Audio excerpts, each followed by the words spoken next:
Hey all. So, I'm a long-time Doctor Who fan. Ever since I was very young.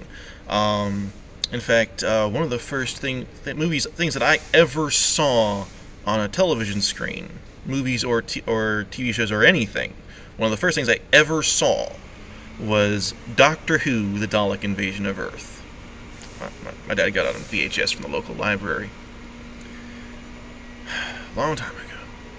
Anyway, so my whole family were Doctor Who fans. We had a really big collection of every single episode of Doctor Who ever aired on VHS. That was old Doctor Who, naturally. Which I will maintain to my last dying breath is infinitely superior to New Who. Like I said, I'm a Doctor Who fan, not a Whovian. Now, when New Who was announced, they're going to make new Doctor Who. For approximately 15 seconds, I was excited. Then I thought about it, and I became absolutely certain that they would ruin Doctor Who, destroy the franchise. It would never hold a candle to original Who. It would suck. However, the rest of my family got excited, and I kind of was forced to go along with it. I saw a bunch of New Who, and I wasn't entirely right. There were some parts of New Who that are actually quite good. Early Peter Capaldi years, for example, a great actor, really good actor. I think he did the part very well. And it's totally not his fault that the writing went to shit.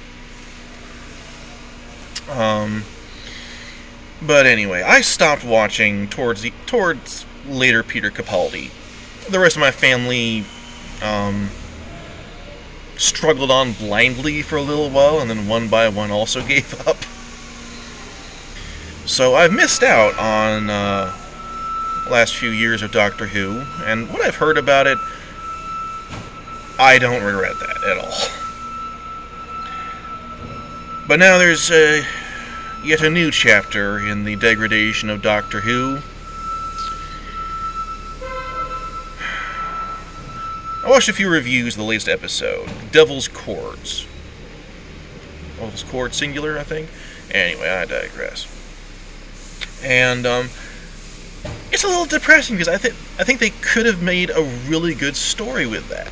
They had a pretty good idea, just fucked it up. So I couldn't help myself. I'm a writer. I started thinking about how I would have done it, and I think I would have done a much better job of it. And I want to tell you about it, and I want you to agree with me. No, seriously. I want you to have your own opinion. Please comment below with what you think about this. So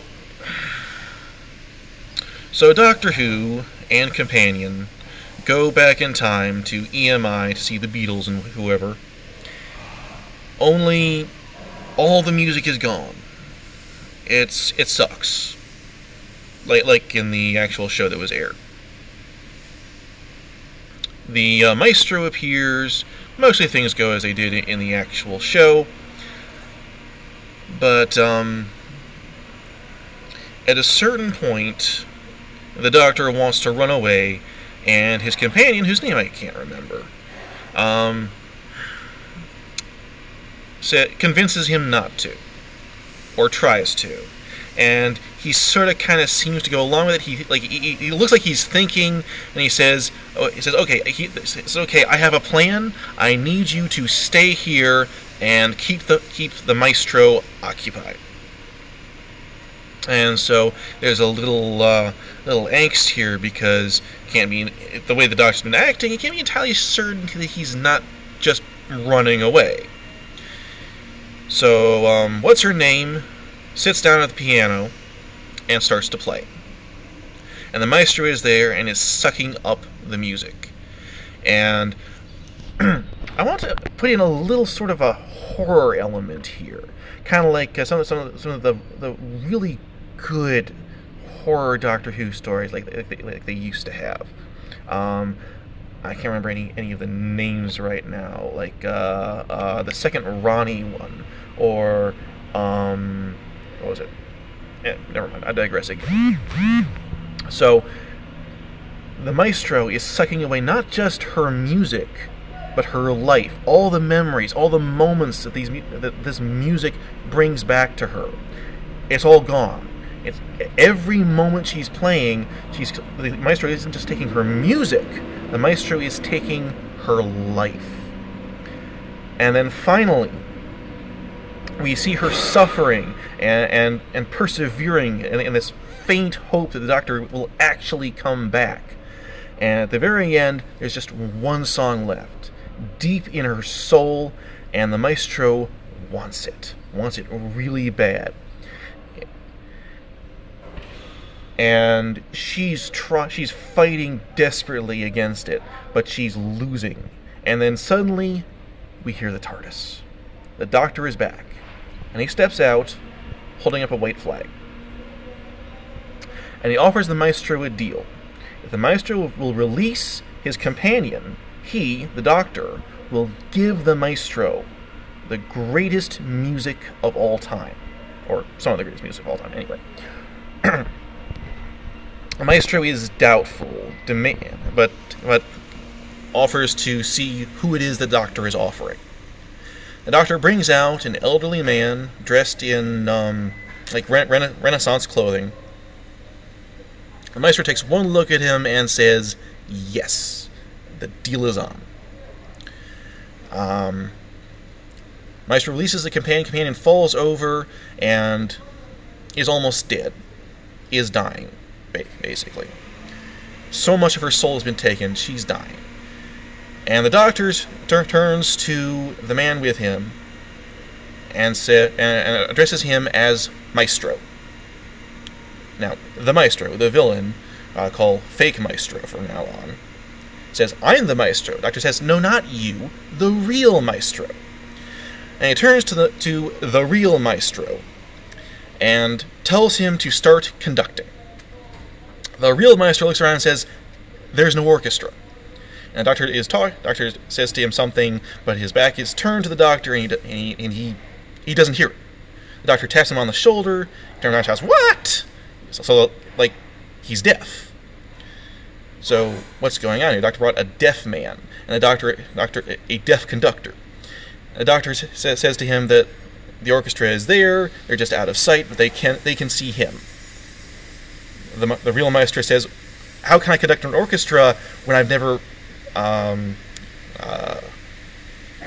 rehearsed with them?"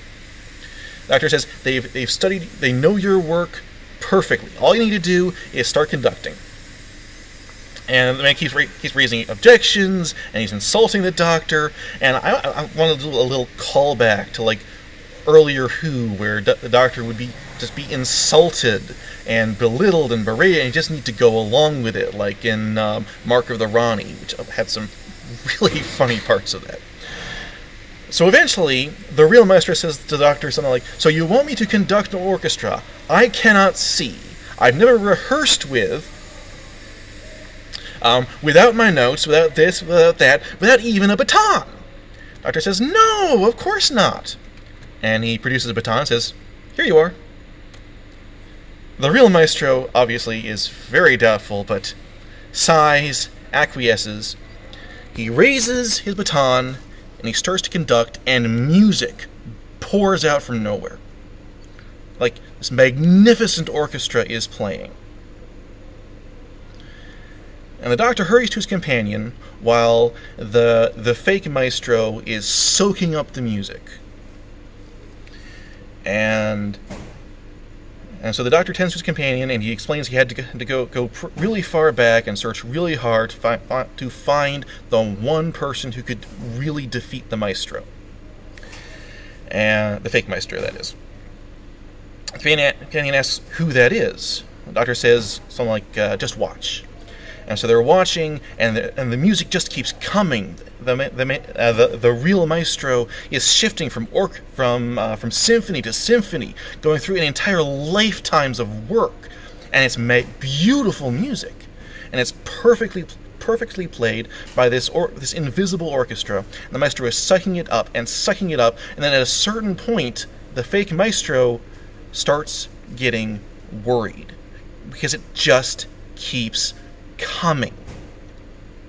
The doctor says something like, "You need water to survive, but if you get too much of it will kill you."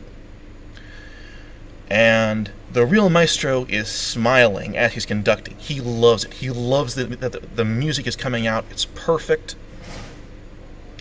And the fake maestro tries to get away, but can't. Is trapped. Is too invested. Is taking in too much of the music. Can't just let go of it.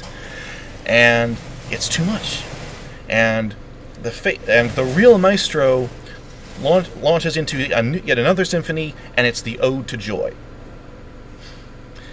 And the doctor laughs and mocks the fake maestro, and he joins in singing, the part in the Ode to Joy. The part. Everyone knows the part. And the fake maestro screams and is torn apart by the sheer power of so much music. And the doctor explains that this is Ludwig van Beethoven. And there's a short sad moment where the doctor explains that he's lost his hearing. He's deaf. He's created some of the greatest music in the entire universe, but he can never hear it with his own ears. And his companion asks, "Well, why can we hear it now?" And the doctor says something like, "The fake maestro has created this, I don't know, by sucking out the music of his soul, is making it audible something in the real world." It's Doctor Who. You don't need to explain it properly. Anyway. So that's how I would have tried to do it. I don't know if I could have pulled it off, but they had a basis for a good story, and they completely muffed it. And I am still not watching any Doctor Who for the foreseeable future. But anyway, tell me below, what do you think? What do you think about this, my story? What do you think of New Who? What do you think of Doctor Who fan versus Whovian? I'd really like to know what you think. Anyway.